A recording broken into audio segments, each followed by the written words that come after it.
In this video, I shall be showing you a game which was played by Grandmasters Iniyan and Deepan Chakravarthy. This game is taken from the final round of Chennai Open Grandmaster Tournament, which took place in the first week of January 2025. And this was a very crucial game because the winner of this game would emerge as the champion of the tournament. So let's see what happened in the game. It's Iniyan with white pieces and Deepan Chakravarthy is black. By the way, both the Grandmasters are from Chennai. So the winner of this tournament was a local player from Chennai. The game started with d4, black played d5 and white played c4, which is the Queen's Gambit, and black played dc4, which is the Queen's Gambit accepted.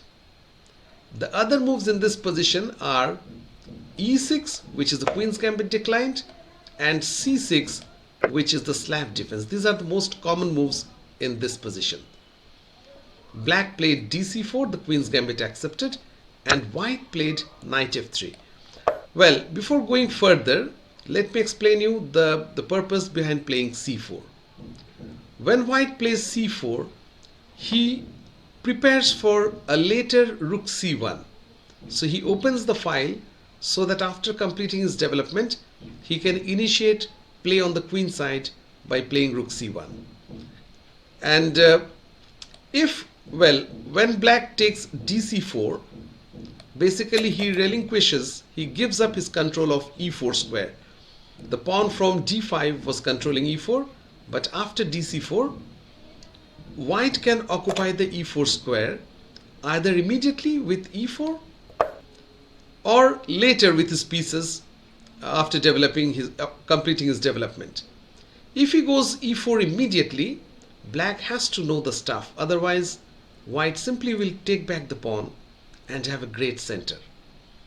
The best moves in this position are, if you are playing with black pieces, if you prepare the Queen's Gambit accepted with black, you should be ready to face e4, and here the best moves are e5 challenging the center immediately, or c5 with the same idea challenging the center immediately, or even more interestingly, you can provoke these pawns further by developing knight f6 or knight c6.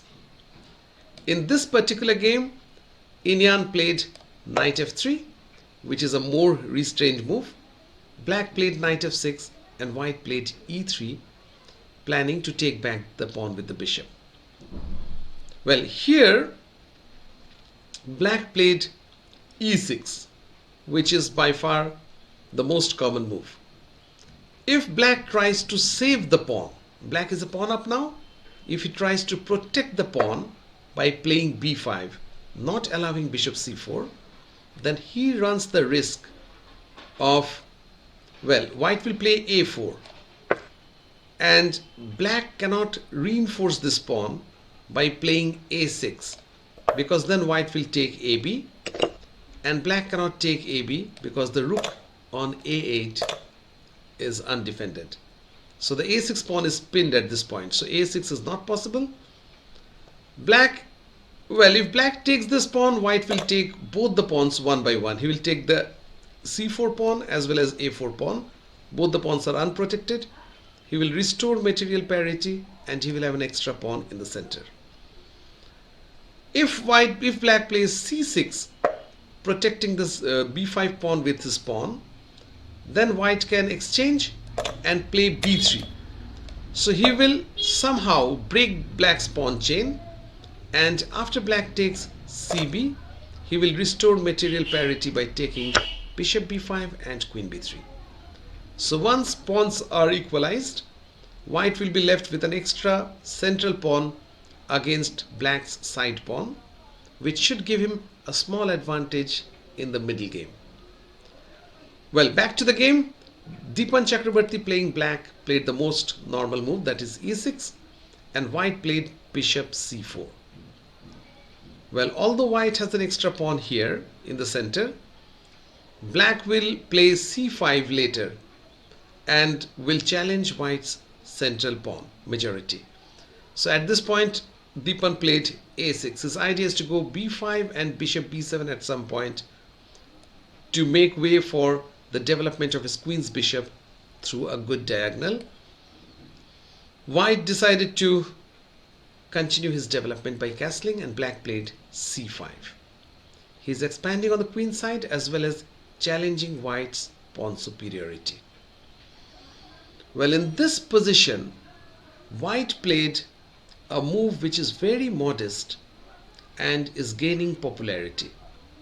Well, the most common moves in this position are Queen e2, which anticipates that black will exchange in the center and will inflict an isolated pawn, a lonely pawn for white. This is a weakness, but since it gives white some space, white will have very good attacking chances in the middle game. So Queen e2 basically develops his piece, vacates the d1 square for the rook, and prepares for middle game with isolated pawn. The same goes with bishop b3, which anticipates that black will play b5. So he withdraws the bishop one move ahead and he gets ready for the isolated pawn. And the other move which is common in this position is a4, preventing black's expansion with b5. But then it concedes the b4 square for black's pieces, because once the pawn is advanced, it cannot play a3 and control the b4 square. So these are some of the options which white has. But in this game, Iniyan played b3, which, as I said, is a very modest move, planning to develop the bishop through this diagonal. Well, here black captured cd, and white took back not with the pawn but with the knight. The reason is, the idea behind b3 is to fianchetto the bishop, so he wants to keep the diagonal open. And after knight, white captured with the knight. White has the aim of using this diagonal for kingside attack, and this bishop can also combine or coordinate with the other bishop, and white will have access to both the diagonals. Yeah. Okay, so white will, after developing the bishop from b2, he will have this diagonal and both the diagonals for attack on the king side.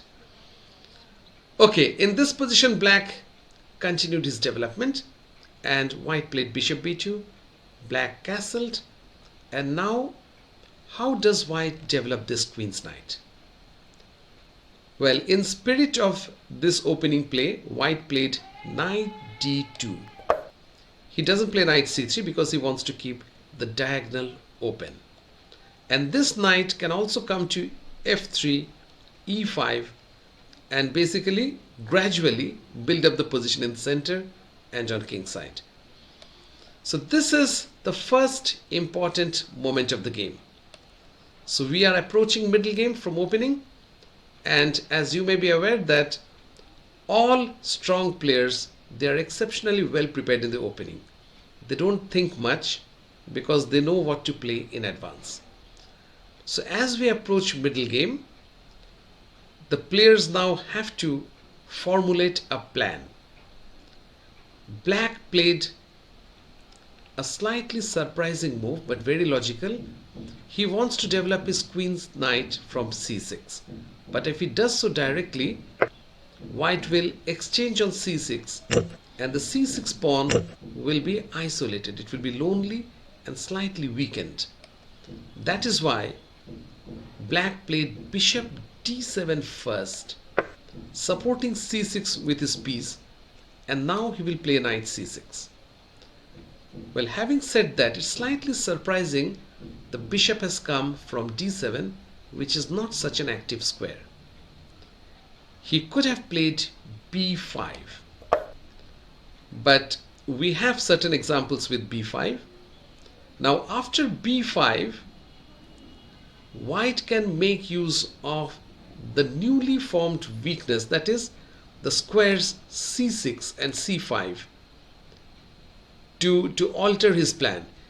he will go, instead of bishop d3, one move is he can go bishop e2 and place his bishop from f3, attacking the c6 square. So after bishop b7, white can always play bishop f3 at some point, and he can alter his plan. Instead of attacking king side, he can start attacking the newly formed weakness on the queen side.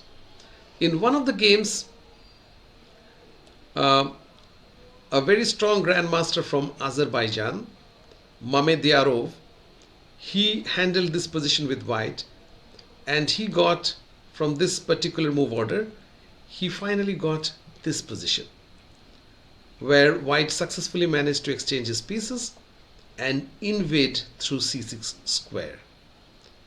So this is one reason why Deepan Chakravarthy, playing black, did not go for b5, but played a modest move, a simple move, bishop d7. Without creating a weakness, he wants to complete his development. Now, white, well, it's now white's turn to decide how he wants to play.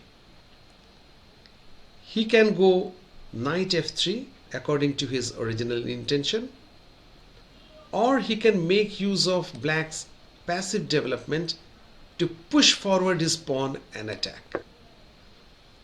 Well, knight f3 was played in many games, and the most notable game where knight f3 was played, black was Koneru Hampi, the current world rapid champion in women's category. Hampi played this position with black once in Delhi Grand Prix women's tournament, where she defended the position very well and managed to equalize. Well, here, just to show you a typical idea which occurs in this, from this position, black played knight c6, white exchanged and put her knight on e5. That was one game where white was a Russian player playing against Hampi, and Hampi played bishop d5. She avoids exchange of this strong bishop with the knight, and black and white went back.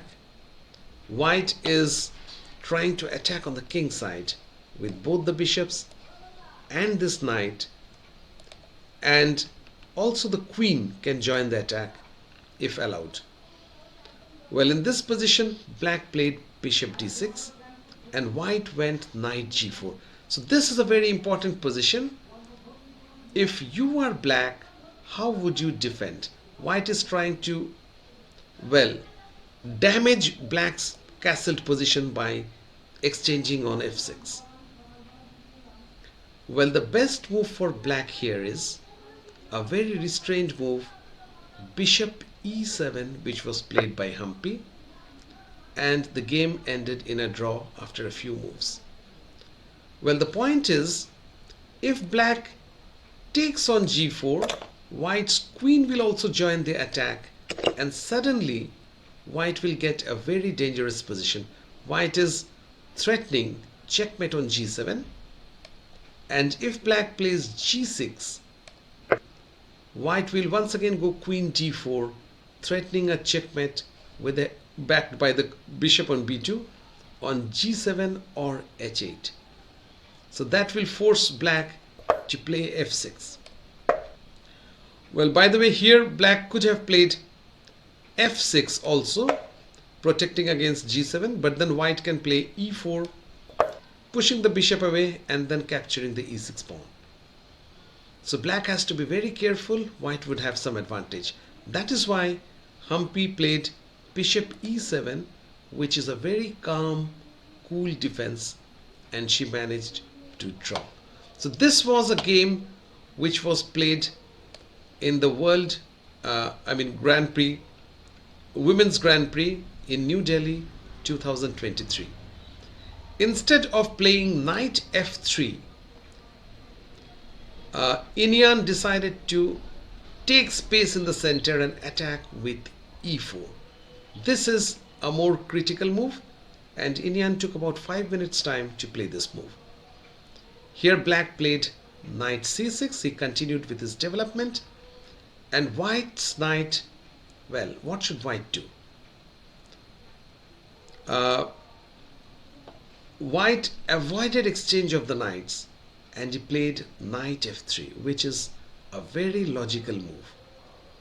See, black lacks space, so white wants to keep as many pieces on the board so that black's pieces cannot coordinate well. So if white allowed black to exchange the knights, black would put his bishop on c6 next, and gradually all his pieces would get activated. So to avoid that, white played knight f3. And once again, well, we have a very important position. Black decided to play b5 to take some space on the queen side and get some counterplay. Now in this position, I would like to show you a very interesting game which was played previously by a Bulgarian grandmaster by the name of Chakravarthy. Now Chakravarthy played a very attacking game with white pieces because his opponent played queen c7 instead of active move b5. Black played queen c7 and it seems black is slightly passive. He needs to react quickly, but he played queen c7, allowing white to go rook c1, rook fd8, and look at the way how white attacks. He pushed the pawn e5, forcing the knight on f6 to move. The knight moved to d5 and white played queen e2. Now the queen is ready to move to the king side.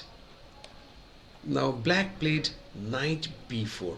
So one of the ideas behind playing knight b4 is that black is anticipating white will play bishop d3 and, aided by the queen, attack the king side with the queen and bishop on the diagonals. So he played knight b4, preventing the bishop from retreating to active square d3, and white played a3, moving the knight away and then planning to go bishop d3. Here black played b5. Well, we are not in the main game. We are seeing one of the games which was played by a Bulgarian grandmaster. Well, b5, white exchanged the knight for his bishop and took the c4 pawn with his rook. So this is the position which I wanted to show you. Here in this game, black did not capture the pawn, but the bishop went back to f8. So what would happen if black took on b4? Material is equal, but thanks to the e5 pawn and the rook on c4, white has an excellent chance to attack on the king side. And how would he attack? Knight g5 with the intention of going queen h5. Attack on the king side. Black's pieces are all on the queen side. And if black plays h6, white can leave the knight on g5 and play an excellent move, knight e4. Well, this is the reason why I wanted to show you this example. If black captures on g5, white would play queen h5 followed by knight g5 and rook h4. Although white is a piece down, all his pieces are focused on the king side and black has no piece to defend on the king side. Here bishop e7, this is the standard move, and white, instead of taking on g5, would now play knight f6 check. If the king moves to f8, white has queen h8 checkmate. And if black plays gf6, ef6 with the intention of checkmating queen g5, queen g7. Well, and here, although white is two pieces down, he can play ef7 and threaten a checkmate by queen h8. So although he's two pieces down, black cannot defend against the checkmate. I mean, white has only three pieces: the rook on c4, bishop on b2, the queen on h5, supported by the pawn on f6. Well, only these few pieces can checkmate the black king, because all black's pieces are away from defense. So this is a variation which I wanted to show you. And if black doesn't take on b4 but play bishop f8, which was played by opponent of Chatalbashev, his name is Matthias Pino. Well, this particular game was played in 2022. And let's see how the game ended. White played knight e4, queen b6, moving away from the pin so that the knight on c6 can now move. White played knight f g5. Black played h6, and just like the previous example, white sacrifices his knight and goes for attack. He played queen d3 with the idea of knight f6 check and queen h7 checkmate. So white doesn't care about his knight. He played queen d3, black took h5, white played knight g5, again threatening checkmate. Black played g6 and white shifted queen h3, once again threatening checkmate. And after bishop g7, well, if now check, black king can try to escape. But white played rook f4 so that he can play rook f7, preventing the king from escaping. And after bishop e8, which protected the pawn, white still went queen h7 check, king f8. He captured the e6 pawn. The f7 pawn is pinned, check. After this, he captured on g7 and black resigned. So this was a very attacking game which shows the attacking potential of the position. Had black played queen c7, the passive move, white could have got such a dangerous attack. So black reacted with b5 and white played bishop d3. In this position, Deepan played bishop c8. He wants to relocate his bishop from b7 so that black can launch a counterattack. Bishop c8 attacks the bishop on d3 and also plans to go bishop b7. White played queen e2, black played knight b4, attacking the bishop. So black doesn't want to play quietly because white's attack may, before white can consolidate an attack, black is trying to create some confusion. He played knight b4, white went bishop b1, and black went bishop b7. Well, white pushed back the knight, a3, the knight went back, and now white played a very instructive maneuver from this position. He went e5, attacking the knight on f6. When the knight moved, white went queen e4, threatening checkmate. Black played g6 and white's queen went to g4. So basically the queen from e2 came to g4 outside the white's knight on f3. He is positioning himself for a massive attack on the king side. His knight will join the attack by moving knight e4. He can have an additional unit by placing his pawn on h4, h5, and he will attack black king with his pieces. So here black played b4. The idea is black wants to have an outpost on c3 so that he can cut off this bishop from attack. Now white went knight e4. He continues with his normal plan. Black played ba3, diverting the b2 bishop from attack. White took bishop a3 and black exchanged the bishop. So in this way, black thinks that white has one attacking piece reduced by exchanging the bishop.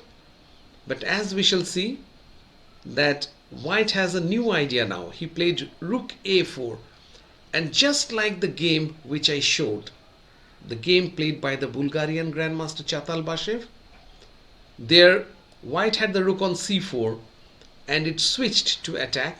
In the same manner, white played a4, his rook to a4, so that it can help in attack. Black played rook a d8, and white played h4, bringing fresh attacking units to play. What does the h pawn do? It can soften up the defensive lines. He can go h5, he can exchange on g6, and then he can sacrifice on g6 in some cases with his pieces, and basically black's defensive lines will be reduced. So h4 is another very instructive move, and here black has an option. Black can simply wait. He can try to launch some counter attack, or he can block the h pawn from moving forward by playing h5. This is what Deepan Chakravarthy played with black. He blocked white's attack by playing h5. Well, he could have played a move like king g7, well, defending squares like h6 and f6, but even then white can go h5 and he can continue his attack with his pieces. But here, okay, let's see what happened after h5. See, basically there is one guideline that whenever you are defending, do not move pawns where your positions are weak. So here black's kingside position is weaker. If he moves pawns, he weakens the position further. For instance, the pawns cannot move back. So the squares like g6 cannot be defended by this pawn anymore. White simply went back queen g3, and black played king g7, putting more support on g6. It is white to play. He brought his last piece, rook on f1, into attack, rook e1.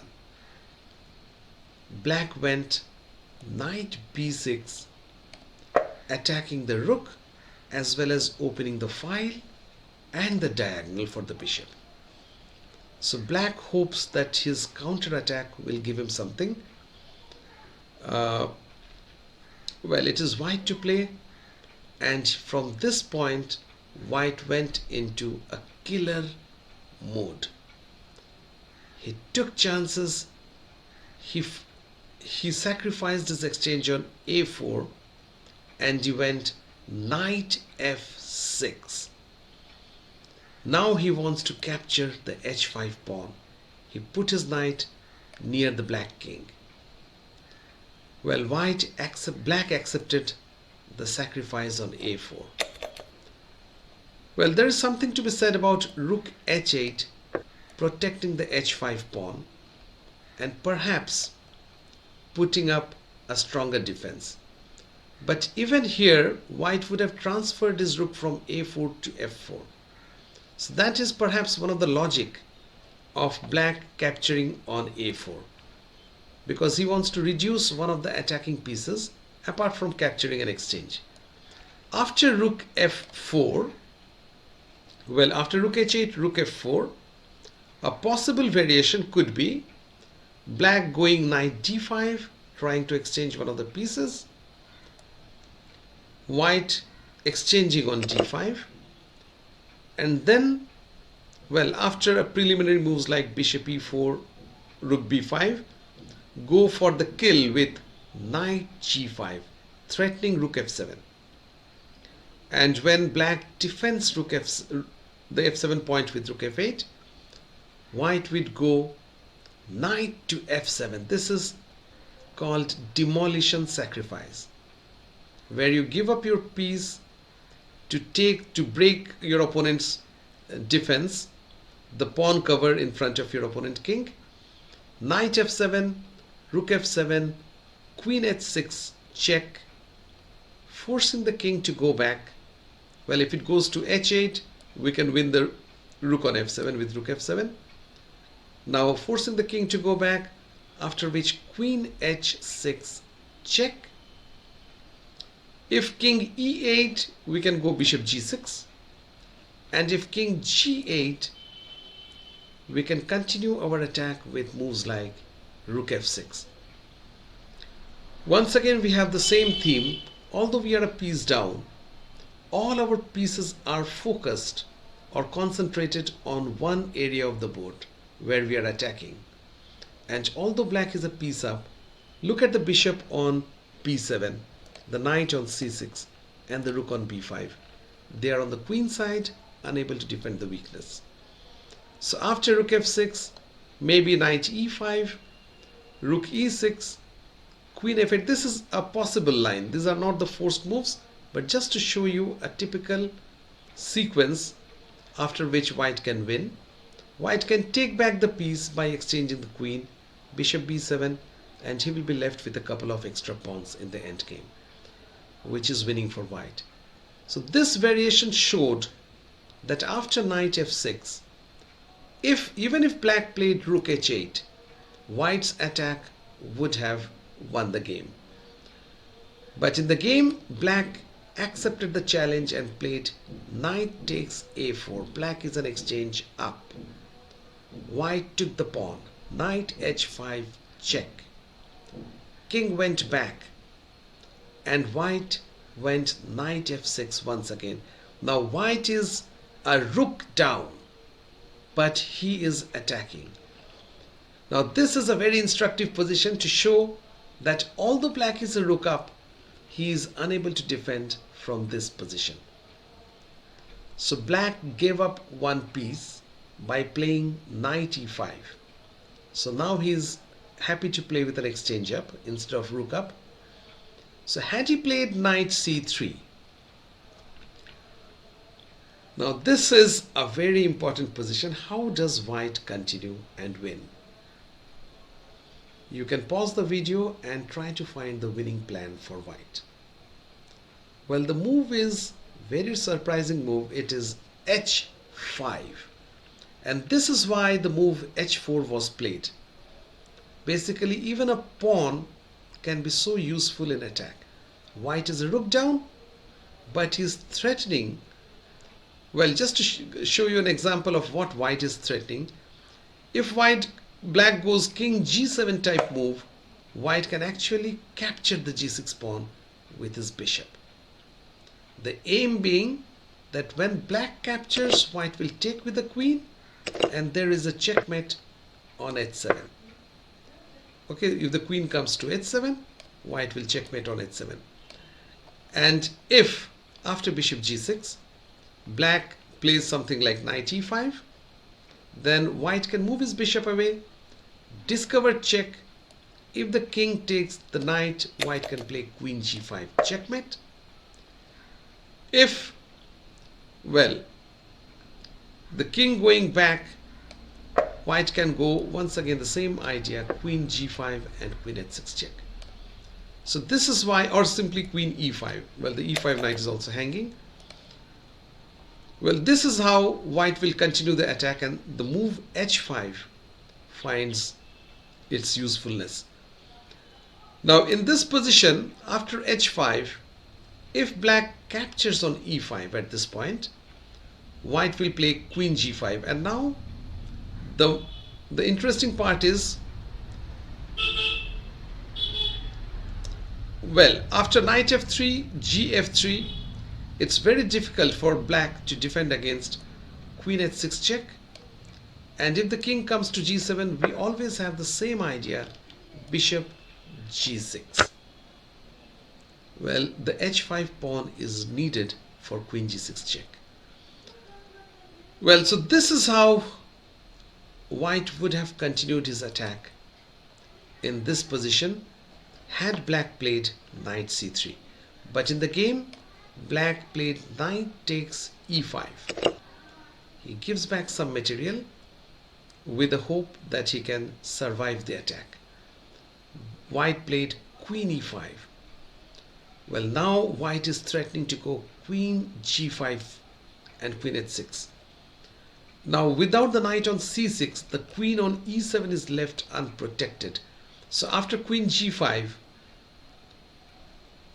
black cannot even play king g7 because knight h5 check would allow white white queen from g5 to capture the e7 queen. For example, if black captures bishop f3, white will go queen g5, and upon a move like king g7, because white is threatening queen h6 checkmate, white can go knight h5, and this is a discovered attack. Well, white will win the queen. So here after queen e5, black played queen c5, challenging the queen, and the queen went to f4, threatening checkmate. In this position, white is an exchange down, but white is attacking.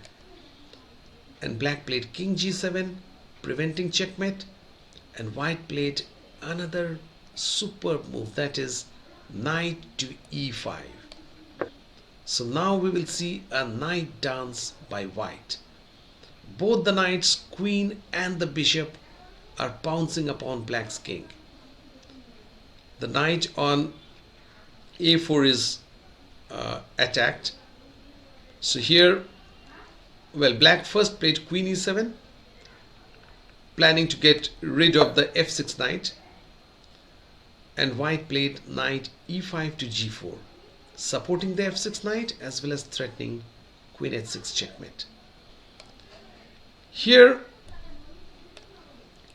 black played rook h8, and white went queen e5, threatening checkmate with double check, knight e8, double check, and the king, well, let's assume that white plays a move like knight c5. White will play knight e8 check, and after king f8 we have queen h8 checkmate. So this is white's threat. After other moves, white can have queen g7 checkmate. So here black played rook h4, and even after playing such a superb game, white played an error, a mistake, which is very difficult to explain. Well, sometimes it's said that even sun has spots. So even a good player, a great player, can make elementary mistakes. So here, Iniyan missed a mate in 2. Can you spot it? White played knight d5 check, discovered check, attacking the queen. But had he played knight h5 check, well, it's a checkmate. The queen will land on either g7 or h8, depending on where the king goes, and white will be able to checkmate black. So this is a miss by Iniyan, which is very difficult to explain. The only explanation which I have is probably Iniyan spotted that he was winning with knight d5, and he did not try to find any other move. So since he has one win at hand, so he doesn't want to find something else. So he goes for the win, knight d5 check. Black played f6, and white took knight gf6.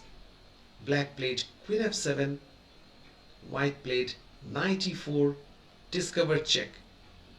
Black went king f8, white went knight g5, attacking the queen and attacking e6 pawn as well. Black played rook takes d5, capturing the knight and attacking white's queen. Now white played queen b8. This queen remains under attack, and the queen escapes black's attack. Now if black moves his king, white will happily capture black's queen, and if the queen blocks the check, white can play knight e6 check. The king has to move to either e7 or f7, supporting the queen, because white would capture the queen if it doesn't go to these squares. Now if the queen goes to f7, we have a couple of nice moves. We can win either with knight g5 check, and then the queen can capture the e8 because the rook's file is opened, or we can go bishop g6 check, Well, pulling the king away from defense of the bishop, and then we can win this. So there are many ways how white could have won. After the move queen b8 check, Deepan Chakravarthy resigned, and Grandmaster P. Iniyan managed to become champion in the Chennai Open Grandmaster Tournament 2025.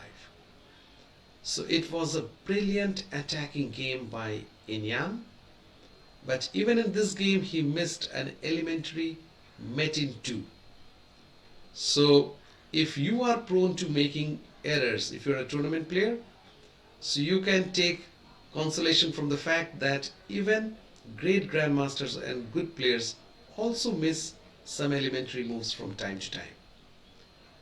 And with this win, well, we have a very nice game. We have learned a lot of things from this game, especially how to conduct attack with extra pieces on the weakness. I hope you enjoyed the game. Keep watching my videos, the games of the week. Goodbye and have a nice time.